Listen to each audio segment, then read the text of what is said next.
Hello, good morning, fellow KVCLRI students, teachers, parents, Principal Sashi Madam, and the KVCLRI alumni who is organizing these talks. This will be one of the series, one of the first videos, or probably this few videos of the first few videos of the series of talks that we want to give you students who are in KVCLRI, whom you may be in grade 7, 8, 9, 10, 11, 12, doesn't matter.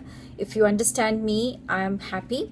My name is Shaku, or I'm called as Shaku right now, but my original name is Shakuntala. When I went to school in KVCLRI, I studied there from standard 1 to standard 12. So your school is very close to our heart, to my heart. My brother studied there, and what I got from the school has defined who I am today. So I'm very passionate about giving back what I learned to all of you. I had a couple of things. I was thinking about what I can talk to you to encourage you, to uplift you, to make you feel good about who you are. And I remembered a few things, few lessons, or few stories that happened, few incidents that happened to me when I was in the school. It was in a geography class when we were in the 8th standard, I believe. And we had a test going on. And of course, the test results were out and everyone were given our papers. And you know, which is the habit of what in our environment, we always compare our marks with somebody else. So everyone had our marks. We were comparing our marks with everyone else. And the teacher, the geography teacher, bless her heart, she said, "Oh, so and so, Ramu, you did so well compared to last. You really have improved your study patterns. Your study habits have changed. And as a result, you actually performed excellently in the class." And me thinking about, at that time, sitting in the class, only thinking about my grade. I was like, what is she talking about? He doesn't even have a 60 marks or a 50 marks or something like that. Why is she talking so much about him when here there are people, my neighbor, my best friend has 95 marks in the class. So that's when I learned a lesson of what it means to have the power of expectation. What the teacher was doing, what your teachers are doing to you, what your principal is doing to you, your parents may be doing to you. If you don't understand it, if they are encouraging you for what you have done, even though you may not feel it's great, take it to your heart. They're encouraging you, they're uplifting you for what you can become. It's, if you use what you can learn from school, is not about getting a good grade, but learning a habit of educating yourself, learning a habit of knowledge, acquiring knowledge, of studying and understanding what you're learning. I never understood what I learned all through my school. So if you are like me, it's okay. I just love school because I could do what I want. I was given the opportunity to follow my passion in KVCLRI. I love dance. And everybody in my alumni group know I used to always be in all the dance programs in school. We used to be performing thanks to the principal, Mr. Satyanarayana, who used to be the principal at that time and who would encourage art. We had some excellent artists from our school, child prodigies. At that time, our school was thriving with art, with talent, with students who were so brilliant. Okay, many of my classmates were in IIT. All the first few ranks were from our class. And I definitely didn't belong to that crowd. I definitely was not a top student. I was one of the average or below average students who managed to, get decent grades in CBSE exam and figure something out. I never went into engineering. I ended up doing BSc physics.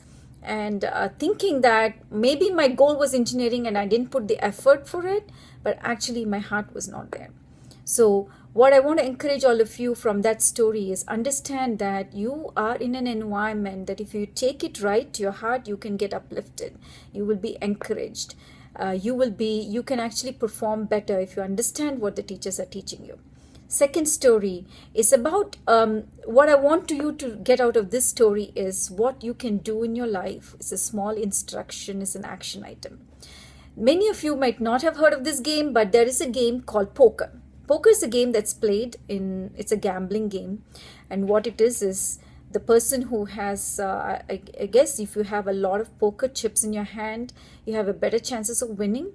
and your attitude, your posture when you play the game is high.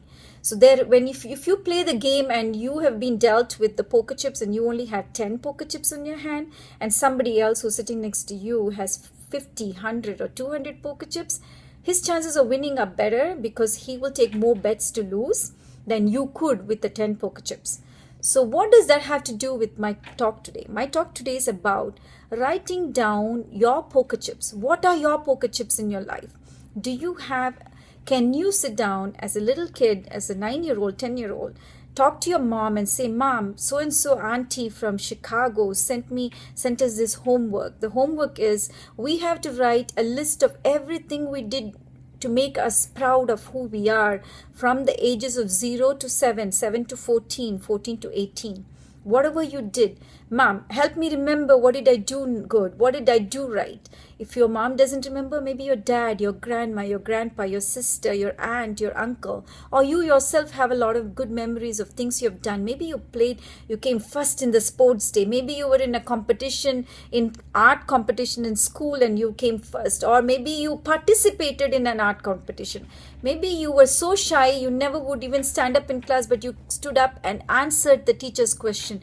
It doesn't matter what you have done, but if you have done it, write it down. Or at least ask your mom to help you write it down. Okay? Because if you have a list of what you have done right, what you have done well, what you think are good, the chances are you feel good about who you are.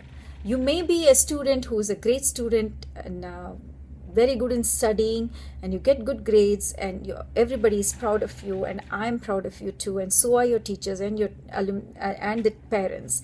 But you may be a student who is average or below average, like I was. But that doesn't define who you are. But if you look at your poker chips, look at the number of accomplishments you've had at your young age, small things, and read that every day, you feel good about who you are. My whole exercise today is to make you feel proud of who you are and to follow your dreams, follow your passion. Maybe you love playing cricket. Maybe you love soccer. Maybe you love drawing. Maybe you love playing games on iPad. Or maybe you just love watching TV. However, of course, you can't make, like everybody tells you, you can't have a career of watching TV or of course, if you're great in sports and you have been encouraged and your parents give you the environment, you could become a cricket player, and that's a great profession. You can become a soccer player. It's a great profession. But if you are an average person in everything, like I was average in everything, but I really had nothing to pick as my career, you will be okay. Don't worry about it. Just remember that you are an unique individual. God has put something great in you, and your teachers are doing everything, and your principal is doing everything to bring out the best in you. You may not know that, you may not see it, you may not feel it, but you will turn out okay. You do not judge who you are because of what your grades are, okay, or because of what somebody else said who you are. So remember who you are, learn who you are, write down this small exercise. And if you love something, dream big. Have a big dream board, a vision board in your house. Ask your mother if you can cut pictures from a magazine. Go on into the internet and print out things that you love.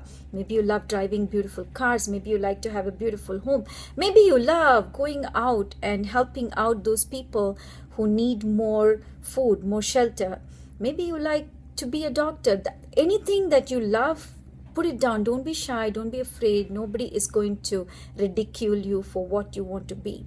Okay, this is one of the first talks coming in from your Kvclri alumni, and I am excited to be able to talk to you. I hope this made a difference. If one day I have a chance, I want to come to Kvclri and talk to all of you, and which we will. By the way, I live here. I live in Chicago with my husband, and I have 2 children, a 24-year-old and a 21-year-old, now pursuing their careers, thriving in their careers.